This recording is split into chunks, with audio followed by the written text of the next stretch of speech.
1989 में SC/ST act लाया गया था। 1989 में एक्ट लाया गया यहाँ पर, क्योंकि ना बहुत सारा SC/ST समाज को दबाया जाने लगा था, और SC/ST समाज को दबाया जाने लगा।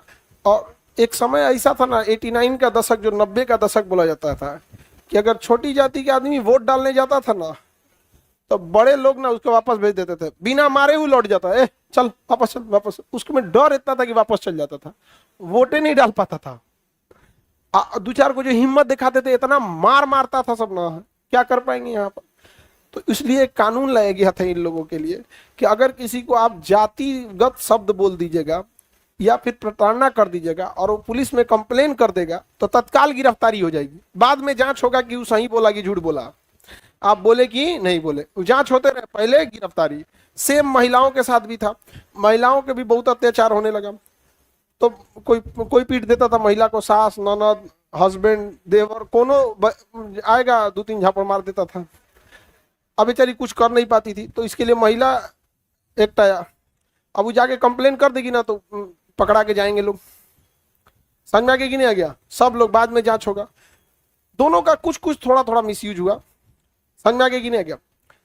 अब महिला लोग में क्या है कि सपोज कीजिए कि लड़ाई हुआ है, केस करने में जानते हैं क्या होता है, उसको जितना अधिकार संविधान में ना, सब ठोक देगी उसके ऊपर। सपोज कीजिए कि मारपीट हुआ है, तो मारपीट का आरोप लगाए ना, अब वो लगाएगी मारपीट भी हुआ है, दहेज के लिए भी बोला गया है। अच्छा, सपोज कीजिए कोई पटना में पढ़ाई कर रहा है ना, ओके, भाभी से घर झगड़ा हुआ ना, पटना वाला का नाम डाल देगी टीवी पे। हमारे पास बहुत सारे बड़े लड़के आते हैं, एगो आया था 2-3 दिन पहले, सर घरे झगड़ा हुआ, भाभी हमरो नाम डाल दिए। हम कहेगी इधर देख, इधर हम है, तोरा बड़का भैया इधर है। ऐसे कैसे नाम डाल देंगे यहाँ पे, तुम है ना यहाँ पे काम कर।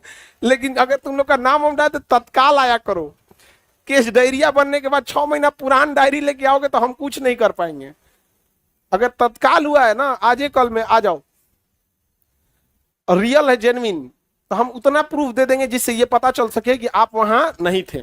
हमारे पास कोई पावर नहीं है कि जो हम नाम कटवा देंगे, लेकिन इतना एविडेंस दे देंगे कि आपका नाम नहीं जुड़ेगा। बट आप आते हैं 2 महीना 3 महीना बाद, तो कुल क्रियाक्रम खत्म हो चुका रहता है, हम क्या कर पाएंगे तब आप।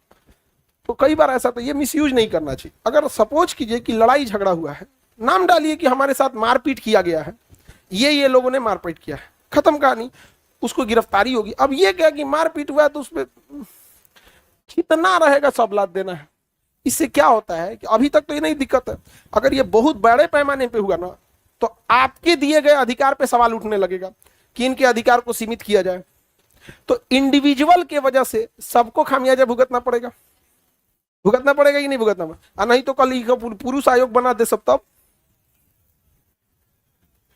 पुरुष आयोग बना दिया तब तो हो गया, यहाँ पे वो पहुंच जाएगा यहाँ पे। तो होता क्या है ना कि 1-8% मिसयूज होता है। अब जैसे EWS सर्टिफिकेट है, ऐसा थोड़ी है कि सारे लोगों ने मिसयूज किया है, लेकिन 2-4 मिसयूज की वजह से अब उंगलियां सब पे उठने लगी यहाँ पर। तो कई बार ऐसा भी हुआ है कि इसके मिसयूज भी हुए हैं। तो जब टाइम टाइम पर इसमें संशोधन भी है, SP को पावर दिया गया है कि SP जांच करेगा कि जिसके ऊपर SC/ST एक्ट लगाया गया है सच में है या नहीं है। क्या ऐसे ही आके लिख दिया, ऐसे ही लिख देंगे तो भी क्या है, गलत है। कभी किसी नियम कानून का व्यक्तिगत लाभ या व्यक्तिगत दुश्मनी के लिए मिसयूज नहीं कीजिएगा, क्योंकि जब ये बहुत बड़े पैमाने पे हो जाएगा तो आपके पूरे समाज को लड़ना भुगतना पड़ेगा।